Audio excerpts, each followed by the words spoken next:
Hello and welcome to the Doubt Less podcast. I'm your host, Trudy Simmons, and I am thrilled and excited to bring to you today the wonderful Sarah Parish, prolific and much loved actress of the stage and screen. Sarah, thank you Oh, so much for doing this and for being involved in the Doubt Less podcast. well, thanks for having me, Trudy. I'm very happy to come along. Let's dive straight in. What Okay. have you or do you doubt yourself the most? When do you doubt yourself the most? When? Gosh, do you know, I doubted myself a lot when I was younger. I think my confidence has grown a lot with age. I kind of thought it wouldn't because you often think that as you know, when you're young and a bit more glamorous and a bit more appealing, I suppose, to the general masses, that you would be your most confident. But in actual fact, I think I really very seriously doubted myself in my 20s. I went into a business that was at the time quite closed and yeah, full of people that weren't really like me. A lot of people that had gone to sort of RADA or Lambda, which were the very sort of famous drama schools. And before that, they had come out of public school. And I was very much not that kind of person. I had gone to a comprehensive school in a small town called Yeovil in the southwest. I didn't have that kind of confidence that you get when you come out of a public school, that sort of given confidence. And so a lot of the time when I was going into auditions and meetings, I would automatically feel like everybody was better than me. Um, and that was really hard. I found that incredibly difficult. I had to really dig deep to be able to go into meetings with people from RADA and people from Lambda and people that I'd known that had gone to Eton or I don't know, Sherborne Girls' School or all of these posh schools and just go, actually, I can do it. Mhm. And it wasn't till much later when I ended up being in programs with those people and sort of seeing them act and working with them that you realize, oh, actually, no, I'm a contender. You know, I can do this. I'm okay. I'm as good as them. I'm different, but I'm as good in a different way. So, yeah, at the beginning of my career, I really doubted myself. Now, not so much. Now, it's a different sort of doubt. It's not a fear of failure or a fear of not being good enough. It might be a fear of not being able to give my best, or I don't know, maybe you're getting older. Will you be able to learn all your lines in the same way? And it's a different sort of fear. I feel now that I can do it, but it's just how well I can do it, I suppose.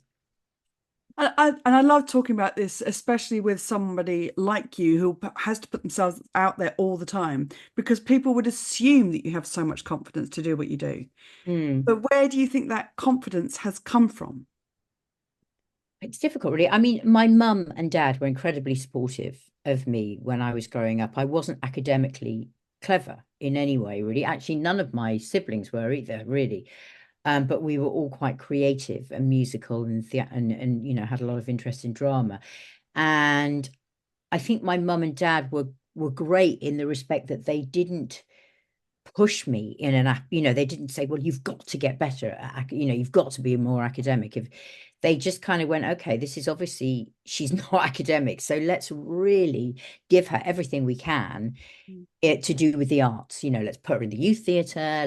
Yeah, I did dancing for years. I did anything that where I could sort of express myself or express what I needed or what I wanted through the arts, basically.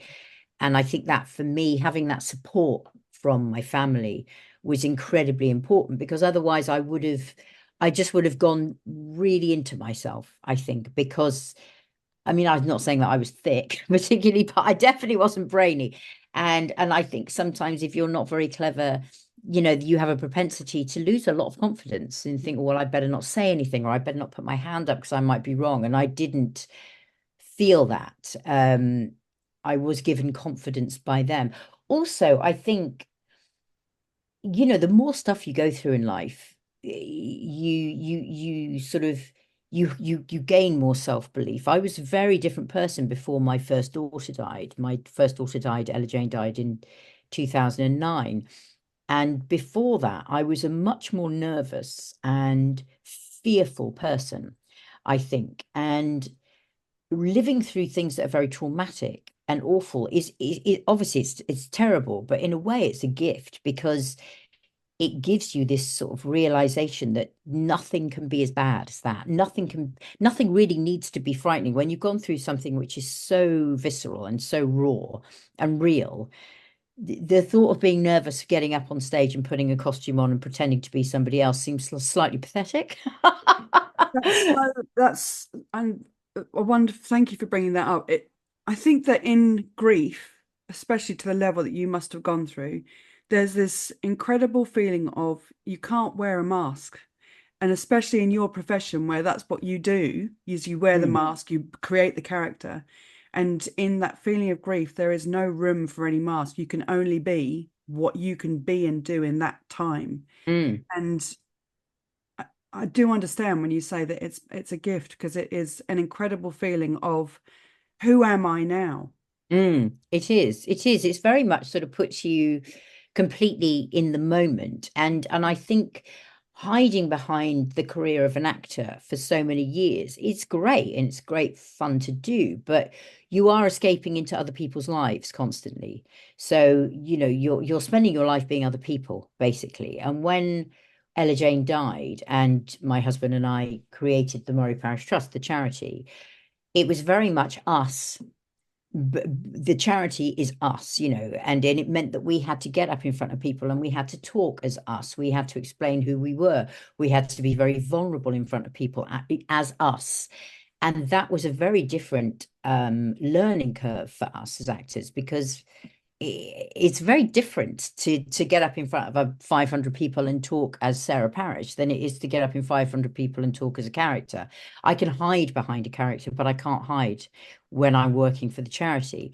And that again was a huge learning curve for myself and Jim, my husband, having to strip off all the masks and go, this is who we are.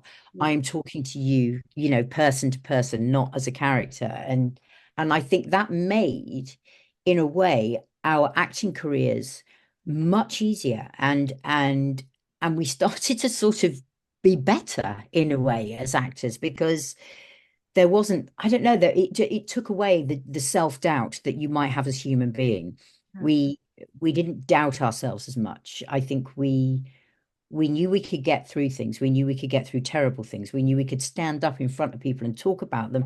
We knew we could hold an audience as us, not just as characters. Mm.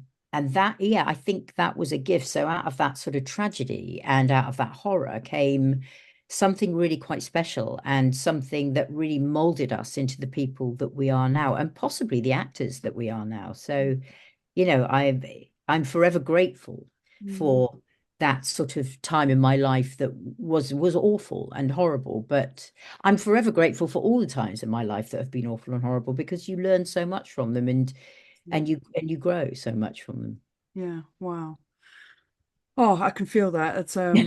Yeah, yeah, that's wonderful. Thank you. Pleasure. One of the things that you said earlier is that there's nothing special about you. When you have those thoughts when you're younger, how did you get past that thought and still put yourself out there? It's really funny, isn't it? It's really difficult. I was talking to my daughter about this the other day because she's very similar to me as I was at her age, and she's quite sort of underdeveloped, I suppose, for her age. She's just still looks like a little kid, and I did when I was 14, 15. And I remember that feeling of looking at my friends who were at the time, I suppose, much more developed and better looking and I always felt, oh God, there's nothing about me, there's nothing about me, there's nothing about me. And in a way, again, I was saying to my daughter, that this is a gift because this is the time where you have to find out what is it about you Mm. that will stand out in the class. You'd still look like a little kid, so it's not going to be your figure. You've got braces, you've got all, so it's what are you going to be? This is a really good time for you to discover who you are. And she sort of said, oh well, I'm probably the funny one. And I said, well, that's brilliant because that's what I was. I was the funny one. I was the one that made people laugh, or I was the one that people would go and talk to. and in a way, sort of creating that when you're younger, creating these bits of armor or these bits of personality that you do when you're younger is so important, because if you are just the gorgeous hot kid at school, you don't really have to try. And I think for me, I was always very insecure about the way I looked when I was younger, and I wished that I had bigger boobs, and I was one of the cool kids, and I never was. But in a way, I suppose that was a bit of a gift. And I remember my mum saying to me when I was going into the acting industry, she said, it's quite funny. She said the good thing about you, and the reason why you might work quite a lot is sometimes you can look very, very attractive. And I was like, oh, thanks, mum. And she said sometimes you could look incredibly plain. What depth of character? I was like, thank you.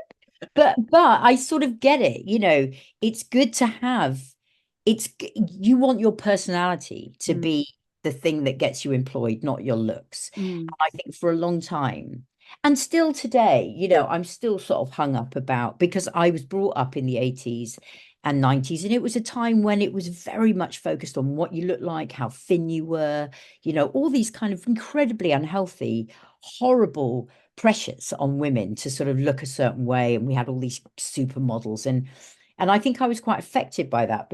And to this day I probably still am a little bit, but I am hugely grateful for the fact that the longevity I think I've had in the career I've had is because I can look quite attractive, and I can look really plain, and I think the parts that I've played have been varied and mm, fun because of that. Otherwise, I would have just been playing the same part over and over again. So mm. what I was very insecure about when I was younger, I really should be very thankful for now. I think the fact that I can turn myself into sort of very different people. And yeah, I think I'm grateful for that. I think maybe that's the special thing. The special thing about me is that there isn't anything, if you see I, what I mean. I That's love that when we spoke before this, you were talking about your dogged determination. yeah. I just love that phrase. It gives such a visceral thing to how hard you have worked and Mm, how hard you have pushed yourself and how hard you have made decisions that have got you to where you are. That it's not just about sitting back and waiting for things to come to you. It's that dogged determination that says, I'm leaving home, I'm going to feed myself. I'm not yeah. sitting on the sidelines. This is important to me. Yeah, I did. I had a very I don't know what it. I mean, try and look back at the time, because I left home almost as soon as I'd done my A levels. I got in a van with a couple of other people, and we moved up to London. And before I went to drama school, I had a couple of years where I just worked in theatres. I sold fake jewelry in Wood Green Shopping Centre. I was a cleaner for the Barbican flats. I was an usherette, the comedy. I mean, I did loads and loads of different things, but it was brilliant life experience. Rather than to go straight into drama school, I just thought I just want to live for a bit and just live in London, and do all the things that are kind of scary and frightening. And it was a great learning curve for me before I went to drama school. It meant that I was maybe a couple of years older than most people at drama school, but that wasn't necessarily a bad thing, because by the time I went to drama school, I was there to work, Mm. and I was there to come out and get a job. Whereas a lot of the other kids there were there just, it was like university for them. They were there to have a good laugh and get drunk and go out. And I was in a slightly different mindset, which Mm. I think helped. And I would always encourage kids actually who want to go to drama school to go a little bit later, because you do come out with a little bit more confidence and a little bit more drive to work rather than just play. Yeah. Um, but yeah, there was no room for failure, really, I suppose. There was. Uh, uh, I think I just, yeah, I had this dogged determination to make it. And the more people would say that I couldn't, the more castings I'd go to and see all these sort of posh people there and go, God, I'm from Yeovil and I haven't got the right voice and I don't look right. And the more I went, actually, no, that I'm going to do this, this is not going to put me off. And you grow as an actor an incredibly thick skin, and the rejection becomes less and less as you get older. And for me, I'm really good now at people going, no, I just don't want you. I'm really good at going, fine. Somebody Next. doesn't matter. Yeah, it doesn't matter if you don't want me, somebody will. And at first, that really, really affected me. And I know it affected an awful lot of my peers. Most of them now have dropped out because it is really, nobody's judging your poetry, nobody's judging the book you've written or the piece of clothing you've made or the sofa that they are judging you, you. And that can be very damaging if you haven't got a great foundation as a as of confidence as a person. I think that can be very, very damaging. But like I said, my parents did give me that foundation, and I think yeah, I've come from a place where I seem to have skin a bit like a rhino's ass. Everything just comes off it. So A good yeah, I story suppose about I the did whole have thing. this. Yeah, I did have this determination to prove people wrong. Yeah. I think it was more than anything because people would go, well, there's nothing special about her. She's brown hair, brown eyes, normal, she's pretty normal. Why is she gonna make it? And I just thought because I am, Mm. because I am, and I'm gonna prove that you don't have to come from a certain background. You don't have to be stick thin. You don't have to be this, incredibly pretty blonde or whatever. You can be you. And I'm so glad I stuck with it because as this business has evolved, I suppose, since I've been in it in the last 34 years, 30, I don't know how many, the business is starting to go, actually, we don't just want to see big barrel curls, skinny lip, big lip. We want to see a whole range of different people. We want to see a variety of different actors. We want to see different colors. We want to see different ages. That's another thing that now that I'm getting older, I'm getting on that bandwagon. Don't cast me out because I'm 56. I'm just starting to become a real person. I'm just starting to know myself. So give me parts because I'm better than I was 30 years ago. I might not look the same, but I'm much better. I've got many more stories to tell.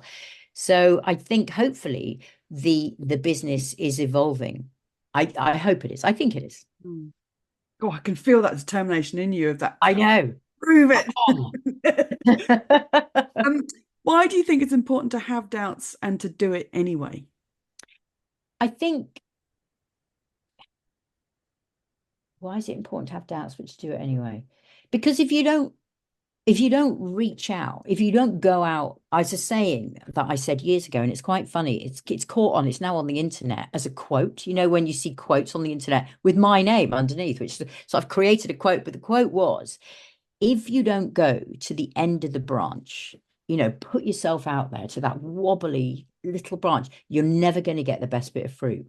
You've got to go right out there. You've got to take the risk. And more often than not, you might fail. But through those failures, you will learn. You can't learn if you don't fail. And I think people are so frightened of failure. They're so frightened of what could happen that they just don't take the risk. And that's when I was younger, that was my fear. If I fail, what am I going to look like? What are people going to think? People don't care. That's the great thing you get when you get older. You realize that people don't care if you fail. They might kind of go, oh God, that was a bit, but they don't care. And then they're more important, they're more involved in what they're doing. You're the one who learns, you're the one who grows through failure. So yeah, I think if you, but the day you stop failing is the day you stop growing. You've got to keep trying. You've got to keep growing as a person. And you see people, don't you, in life that you go, you've stopped.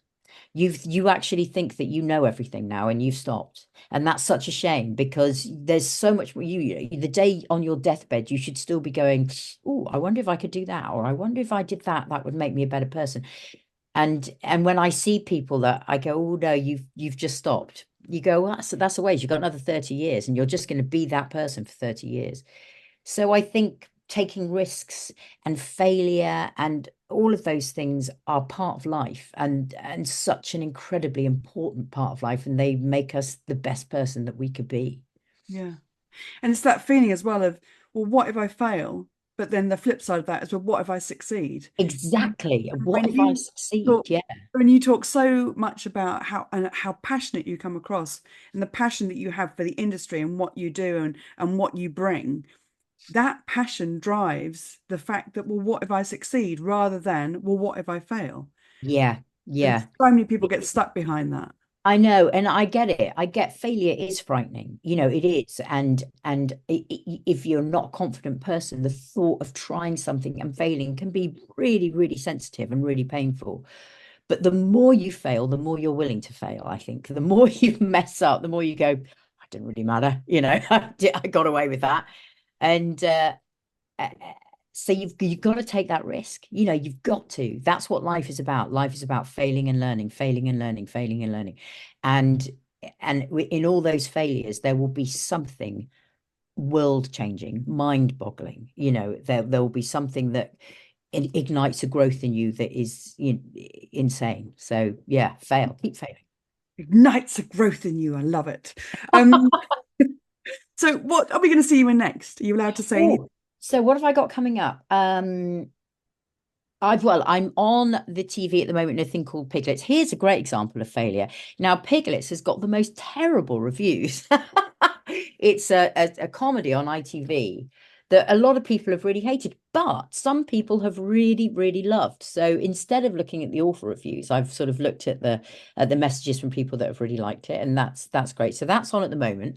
Then Industry Series 3, which is an HBO series, which this is the third series I've been in. That comes out on August the 11th, I think, but I think it might drop in the States first Mm. because we don't really get HBO over here. So it drops in the States first, and then usually BBC Two picks it up, or BBC One.